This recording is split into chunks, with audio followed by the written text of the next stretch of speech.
Hi guys! This is Ivy and welcome to my channel. For today's video, another video tutorial na naman ang gagawin natin.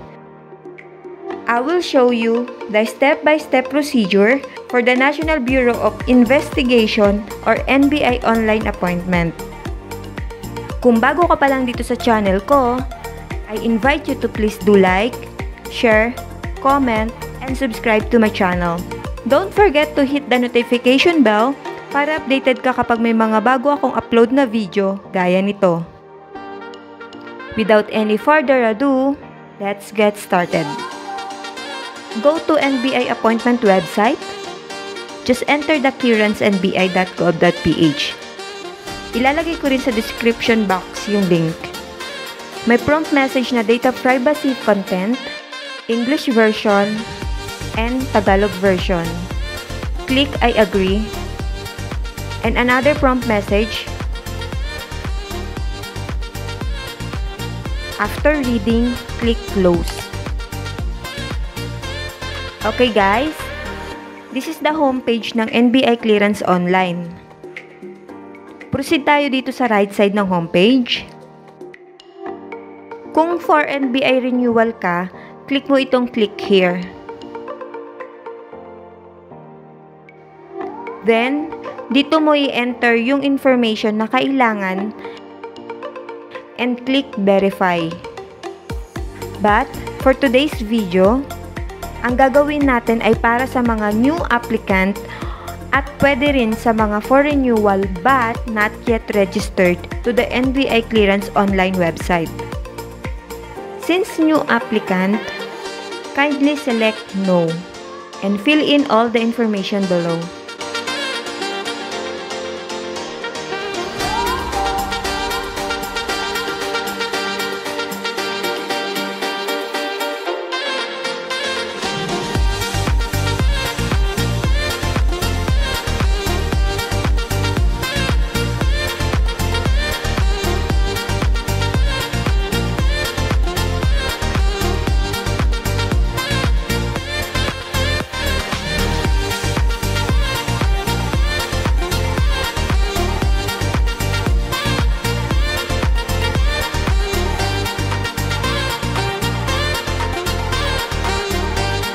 Dito guys, kung ano ang nilagay mong email address at password, yun din ang gagamitin mo pang login natin mamaya sa NBI Clearance Online.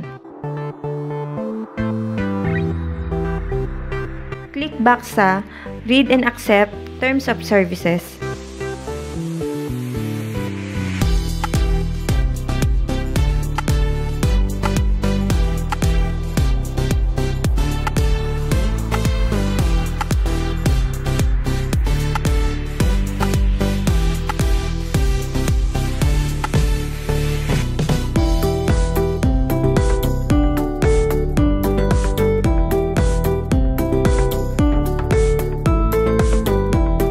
After reading, click Agree. And now, check box sa I'm not a robot. Select all the images kung ano ang mga requirement. Like this, bridges ang requirement. Hanapin natin sa mga picture yung may mga bridge. Then, click Verify. Now, click Sign Up. Another prompt message, yung one-time password or OTP ay ipapadala sa iyo through text or in your email. Within 5 minutes, dapat mailagay mo na ang OTP dito dahil nag-expired yung OTP. If you didn't receive a message from NBI Clearance, click mo lang itong Resend OTP. So this is the OTP from NBI na na-receive ko. Itong 6-digit number ang i-enter natin dito. Click Submit. Ayan, may notification dito sa gilid na you have successfully registered in our portal. Proceed na tayo sa upper portion ng website. Sign in the email address at password na ginamit natin sa registration kanina. Click Sign In. After clicking the Sign In button, the application form will appear and fill out all the boxes with your information.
Kung tama naman ang lahat, click Submit.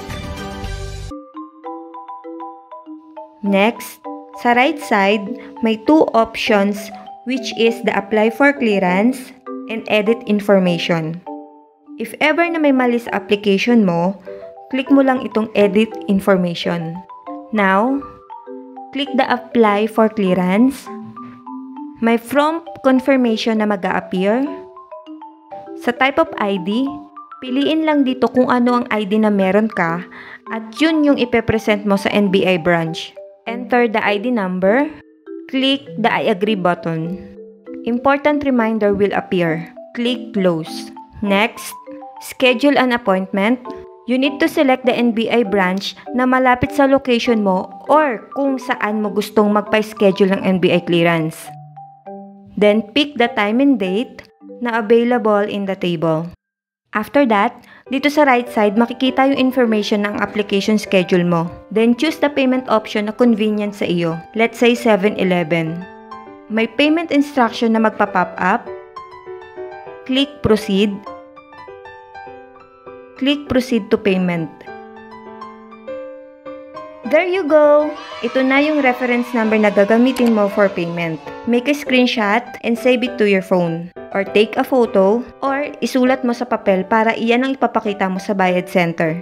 Since available naman ang printer ko, ipiprint ko na lang ito. Then, click Accept.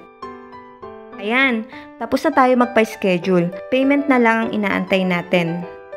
And now, para naman makita yung status ng schedule mo, click Transaction. Pending pa ito kasi hindi pa natin nababayaran.